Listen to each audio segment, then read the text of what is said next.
των Ελλήνων.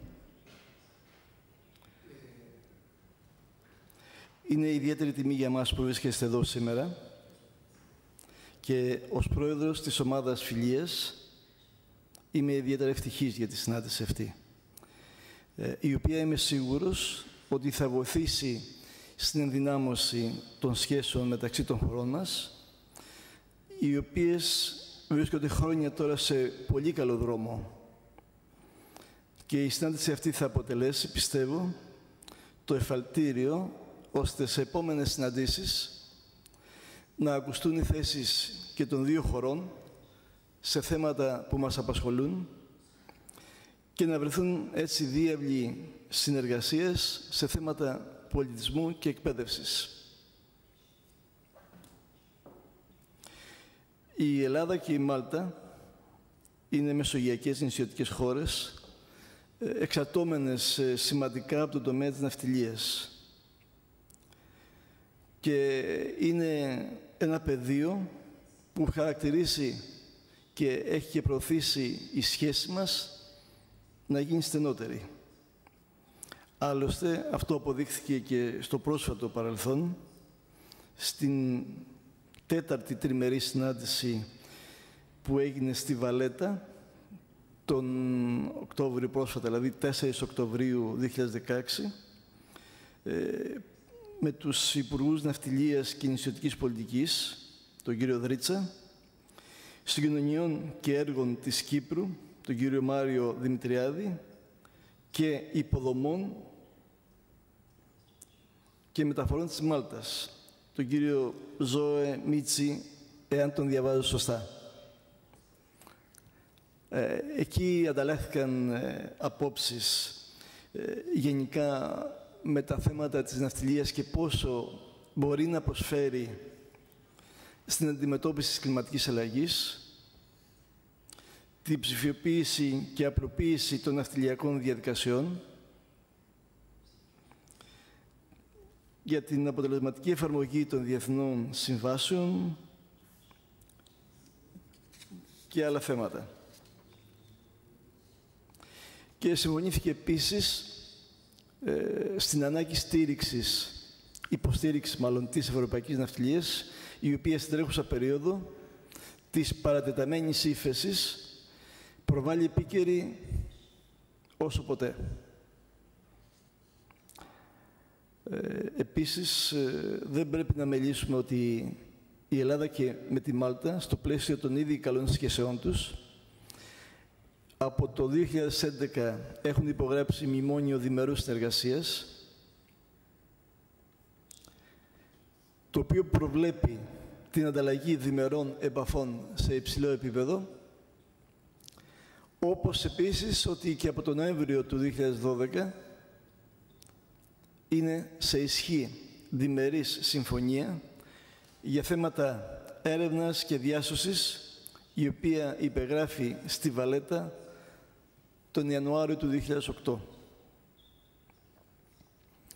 Αγαπητέ κύριε Πρέσβη, αν και ως ομάδα Φιλίας δεν μπορούμε να ασκήσουμε αποφασιστική επιρροή σε πολιτικά και διπλωματικά θέματα, παρόλα αυτά ο ρόλος μας μπορεί να διαδραματίσει σπουδαίο ρόλο στην προβολή και προώθηση των θέσεων των δύο χωρών σε εθνικά και διεθνή θέματα, καθώς και στην προώθηση θεμάτων που σχετίζονται με πολιτιστικά ζητήματα και που αφορούν την παράδοση των δύο λαών,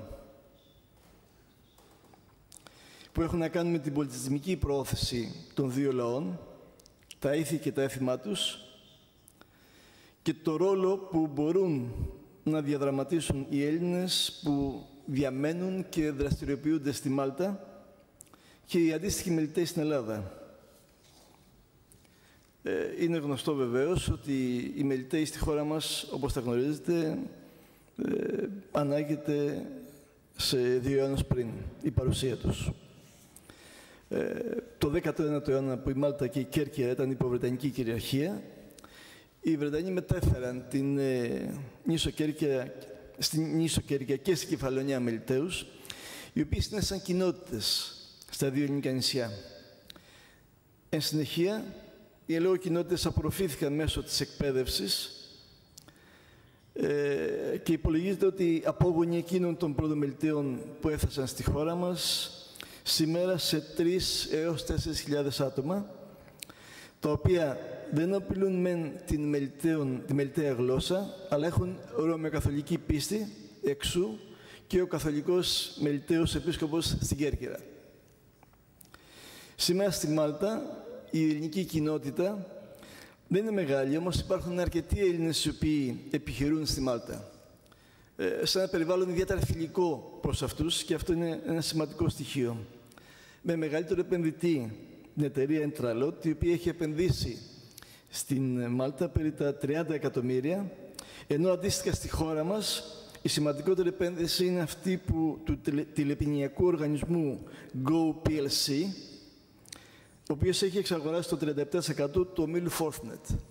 Αυτό σημαίνει ότι οι σχέσεις, οι επιχειρηματικές και οι ανταλλακτικές των δύο χωρών και οι πρωτοβουλίες του επιχειρηματικού ενδιαφέροντος είναι πολύ σημαντικές για τις χώρες και προφανώς αποτελούν και κλειδί για την ενίσχυση των οικονομιών των χωρών μας.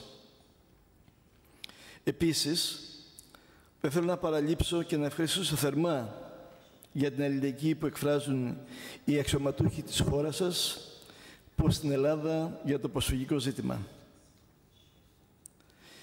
Και γενικότερα χαιρετίζουμε την προσπάθειά σας να συμβάλλετε στο πεδίο της επαναγκατάστασης των συμφωνηθέντων 160.000 προσφύγων. Άλλωστε, Ελλάδα και Μάλτα έπαιξαν κυρίαρχο ρόλο ώστε το 2008 να διαμορφωθεί η βάση της μεταναστευτικής και προσφυγικής πολιτικής της Ευρωπαϊκής Ένωσης, το Σύμφωνο για τη Μετεγκατάσταση και το Άσυλο, μια συμφωνία η οποία μπορεί να ανακουφίσει συνολικά την Ευρώπη και βεβαίως πρωτίστως τους πρόσφυγες οι οποίοι βρίσκονται σε μια δύσκολη πολιτική και κοινωνική συγκυρία και εμείς ακόμα περισσότερο να διαδραματίσουμε μια ισχυρή παρουσία στα ζητήματα του προσφυγικού θέματος. Τέλος, σας ευχαριστώ θερμά εκ μέρους όλων των μελών της Ομάδας Φιλίας για την παρουσία σας εδώ σήμερα και πιστεύω ότι οι πολύ καλές σχέσεις που έχουμε αναπτύξει όλα αυτά τα χρόνια θα συνεχιστούν ακόμα σε καλύτερο επίπεδο.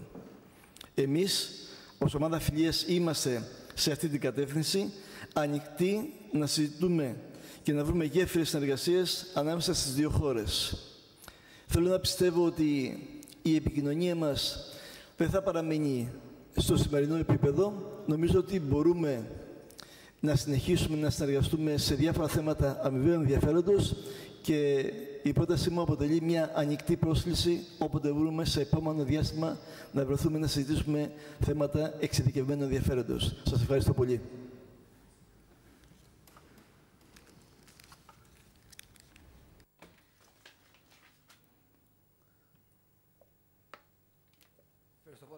Καταρχάς, θα ήθελα να σας ευχαριστήσω για την πρόσκληση, για τη συνάντηση αυτή εδώ στο Κοινοβούλιο. Πολύ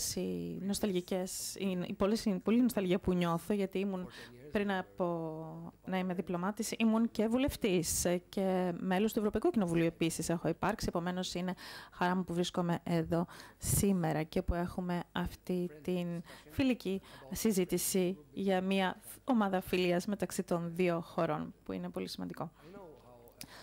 Ξέρω πόσο... Με ακούτε? Okay. Όπως είπατε, οι ομάδες φιλίας δεν αποφασίζουν, αλλά μπορούν να επηρεάσουν. Εγώ συμμετείχα σε αρκετές ομάδες φιλίας όταν ήμουν στο Κοινοβούλιο, βουλευτής, και πράγματι καταφέραμε να επηρεάσουμε και να προωθήσουμε κάποια θέματα σε κοινοβουλευτικό επίπεδο και αργότερα αυτό προχώρησε και σε κυβερνητικό επίπεδο. Και υπήρξαν αποτελέσματα. Είχαμε αποτελέσματα από την πρωτοβουλία αυτή. Θα Θα ήθελα επίσης να σας μεταφέρω τα χαιρετίσματα του κύριου Φαρούτζο, του Προέδρου της Βουλής μας και των μελών της ομάδας φιλίας της αντίστοιχης στο δικό μας κοινοβούλιο, προς εσάς και όλα τα μέλη της ελληνικής πλευράς, της ομάδας φιλίας. Και όπως είπατε κι εσείς, καθότι είμαστε μεσογειακές χώρες, έχουμε πολλά κοινά, πολλά θέματα που μας απασχολούν με τον ίδιο τρόπο. Αναφέρατε κι εσείς το πρόβλημα της μετανάστασης και το προσφυγικό. Έχουμε βιώσει και ακόμα βιώνουμε το πρόβλημα αυτό, όχι στο μεγάλο βαθμό που το κάναμε πριν.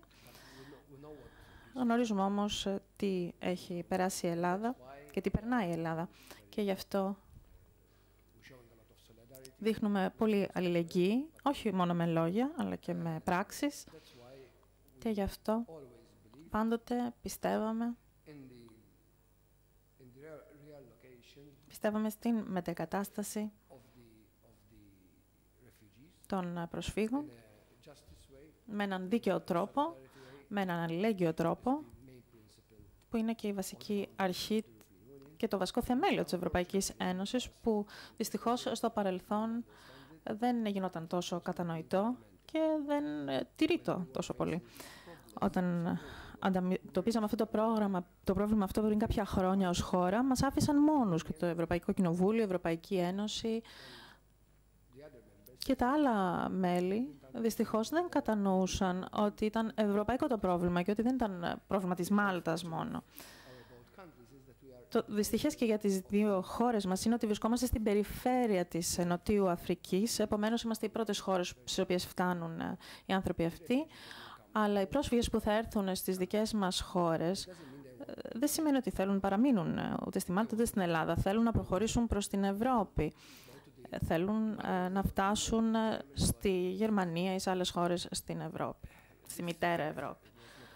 Το γεγονός αυτό δεν είχε γίνει αποδεκτό από μεγάλα κράτη-μέλη, αλλά ευτυχώς τώρα πια τα πράγματα έχουν αλλάξει και αλλάζουν ακόμη,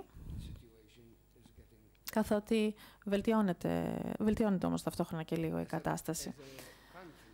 Ως χώρα, ως μικρή χώρα, ως μικρό έθνος, δείξαμε όλη την αλληλεγγύη που μπορούσαμε να δείξουμε προς την Ελλάδα στο πρόβλημα αυτό, όχι μόνο μέσω της μετεγκατάστασης, αλλά και έμπρακτα με το στρατό μας, με τις εθελοντικές μας ομάδες, στα νησιά. Πρέπει να πω πως κάναμε ό,τι καλύτερο μπορούσαμε με τους πόρους που διαθέτουμε για να βοηθήσουμε μπροστά στην κατάσταση αυτή.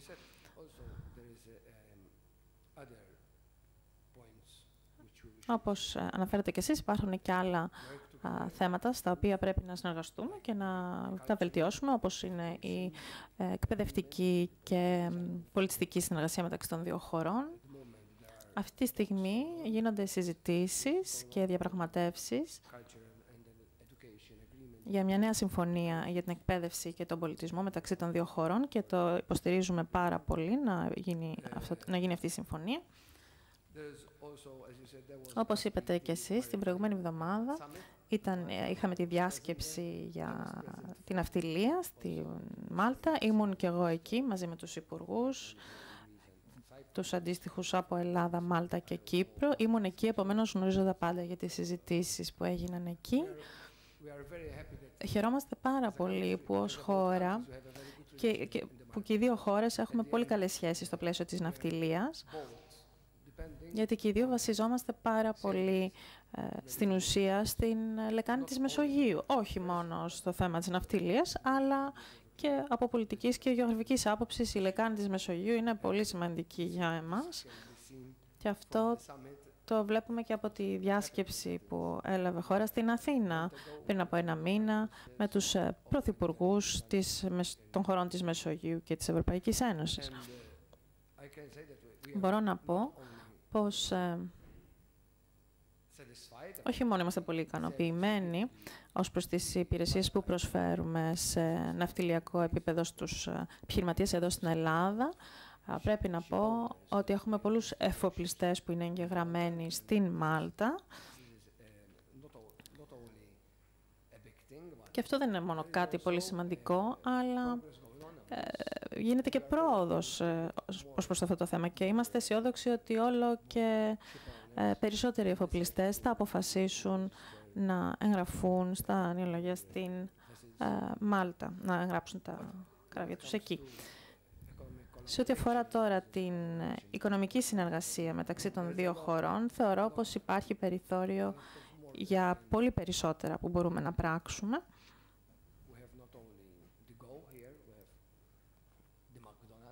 Δεν είναι μόνο... Και είναι και η McDonald's, για παράδειγμα, στην Ελλάδα. Είναι Μαλτέζοι πίσω από την εταιρεία. Θέλουν να διευρύνουν. Και άλλες εταιρείες, Go. Δυστυχώς είναι κάποιες φορές δύσκολο να επεκταθούν όταν το επιθυμούν, στα νησιά, για παράδειγμα. Και γνωρίζω πως και άλλοι Μαλτέζοι ενδιαφέρονται να επενδύσουν στην Ελλάδα σε άλλους τομείς. Και σε άλλους τομείς, μάλλον. Κάτι που θέλω να τονίσω ως προς αυτό είναι πως θα ήταν ικανοποιητικό οι άνθρωποι αυτοί που θέλουν να επενδύσουν εδώ να τους καταστεί πιο εύκολο να το πράξουν και όχι πιο δύσκολο. Διότι κάποιες φορές ακούω παράπονα, αν θέλετε, από τους επενδυτές αυτούς που θέλουν να επενδύσουν εδώ, ότι δυσκολεύονται πάρα πολύ λόγω του συστήματος. Νομίζω ότι αν τα πράγματα ήταν πιο εύκολα, υπήρχε μια μεγαλύτερη διευκόλυνση, αν θέλετε, θα ήταν πολύ πιο γρήγορη η διαδικασία για αυτούς τους ανθρώπους, ώστε να επενδύσουν. Και όταν μιλάμε για επενδύσεις, δεν λέμε μόνο για χρήματα, μιλάμε και για θέσεις εργασίας. Και για την οικονομία γενικότερα, ενίσχυση της οικονομίας. Οπότε αυτό είναι σημαντικό και για τις δύο πλευρές και για τις δύο χώρες και ιδιαίτερα για την Ελλάδα που αυτή τη στιγμή βρίσκεται στην κατάσταση που βρίσκεται. Και οι επενδύσεις είναι πολύ σημαντικές γιατί θα δημιουργήσουν απασχόληση και αυτό θα ενισχύσει ακόμα περισσότερο την οικονομία. Σε ό,τι αφορά τις κοινότητες αντίστοιχες στις δύο μας χώρες, όντως είναι μικρή η ελληνική κοινότητα, ακόμα και στο παρελθόν. Είχαμε πιο πολλούς Έλληνες στη Μάλτα, η αλήθεια είναι, αλλά δυστυχώς τη σήμερον ημέρα η κοινότητα αυτή έχει συρρικνωθεί. Αλλά γνωρίζω αρκετούς Έλληνες που αποφασίζουν να μάλλον να μείνουν στη Μάλτα.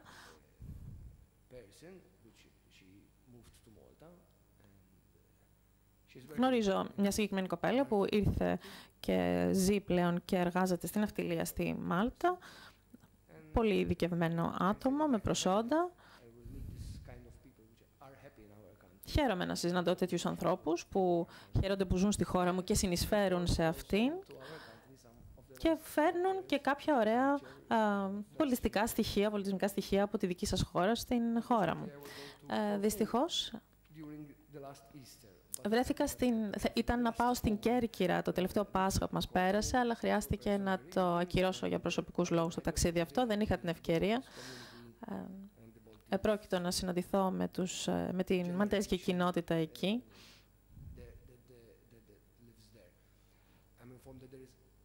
Έχω ακούσει ότι είναι περίπου 7.000 οι απόγονοι, αν θέλετε, από την πρώτη μέχρι και την πέμπτη γενιά των Μαλτέζων που ζουν στην Κέρκυρα και έχουν δημιουργήσει και τη δική τους περιοχή που λέγεται Μαλτέτσκα ή κάπως έτσι.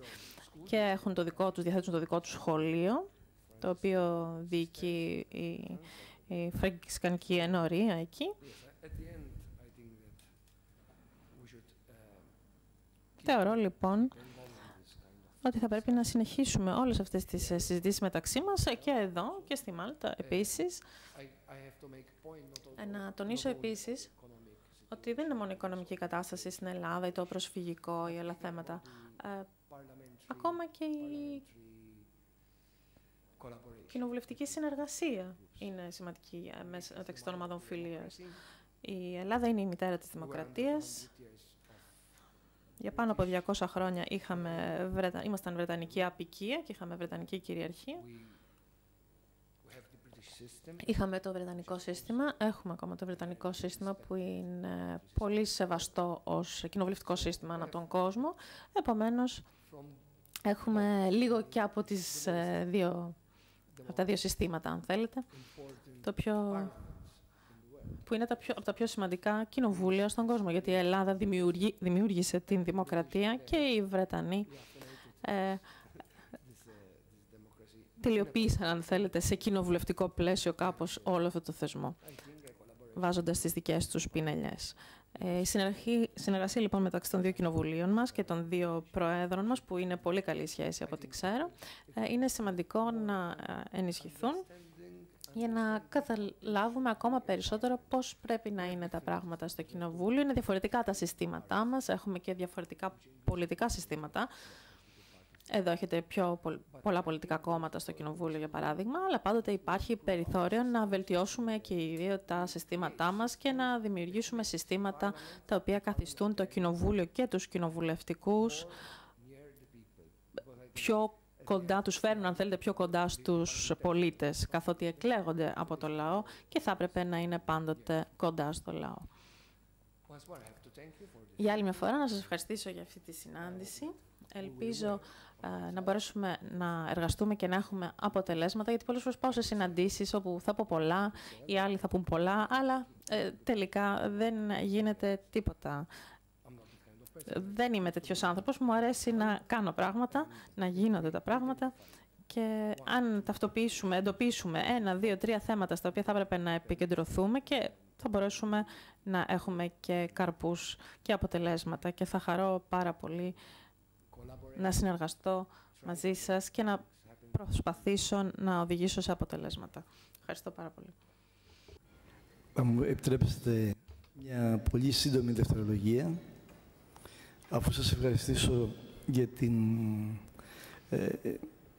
την εστίαση πολύ σοβαρών ζητημάτων με τα οποία συμφωνούμε, στα πλαίσια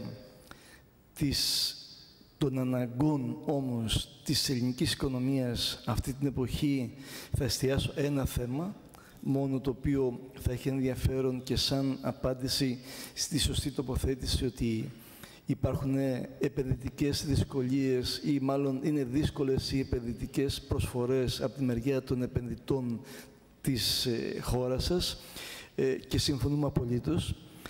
Η Ελλάδα συμφωνεί με την υγιή επιχειρηματικότητα και η κυβέρνησή μας βάζει κανόνες ούτως ώστε όλα τα εμπόδια τα οποία μπορούν να υφίστανται από το παρελθόν να τα άρουμε και να διευκολύνουμε τις επενδυτικές δραστηριότητες όσων σοβαρών επιχειρηματιών επιθυμούν. Και μάλιστα απλώς δηλώνω προς εσάς ότι άμεσα το Ελληνικό Κοινοβούλιο θα ψηφίσει την απλοποίηση της εγκατάστασης των επιχειρήσεων στην ελληνική επικράτεια, στην χώρα τη δικιά μας, ούτως ώστε οποιοδήποτε επιθυμεί να δραστηριοποιηθεί επιχειρηματικά να μην έχει εμπόδια, αλλά να έχει διευκολύνσεις.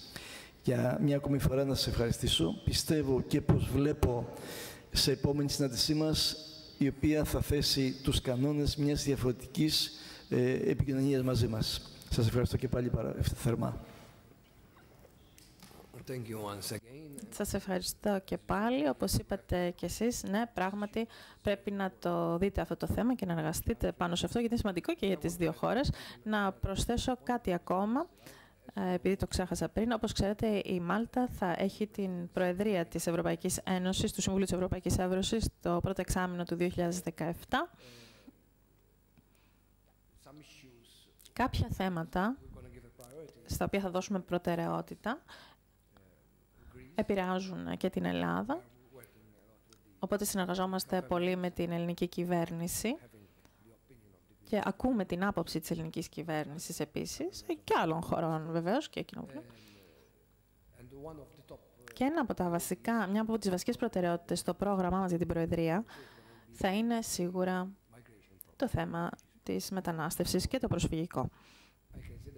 Επομένως, έχουμε πολλά κοινά, όπως είπα και πριν, και με χαρά προσβλέπουμε στο συνεργαστούμε με την ελληνική κυβέρνηση και κατά τη διάρκεια της Προεδρίας στην Ευρωπαϊκή Ένωση. Όταν ήμουν μέλος του Ευρωπαϊκού Κοινοβουλίου, συνηθίζαμε να λέμε πως οι μικρές χώρες μαζί μπορούν να κάνουν πολύ θόρυβο, πολύ φασαρία. Κάποιες φορές, οι μικρές χώρες, πνιγόμαστε, αν θέλετε, από τις μεγάλες χώρες, αλλά οι μικρές χώρες εδώ στη Μεσόγειο, αν είναι ενωμένες, μπορούν να κάνουν αρκετή φασαρία, όπως και οι μεγάλες χώρες. Επομένως, Αυτή ήταν η μεγάλη ιδέα αυτής της διάσκεψης που έγινε εδώ στην Αθήνα πριν κάποιους μήνες, που θα συνεχιστεί αντίστοιχα στην Πορτογαλία και μετά θα φτάσει στη Μάλτα.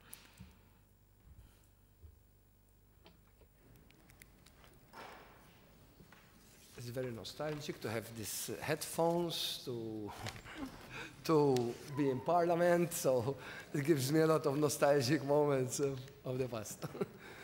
Because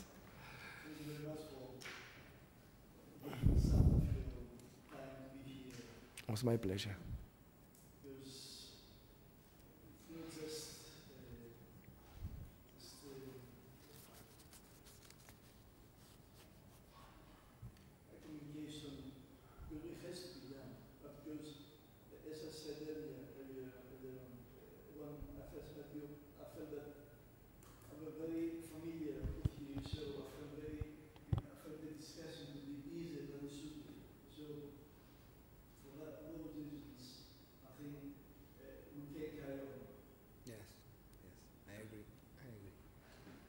Thank you very much.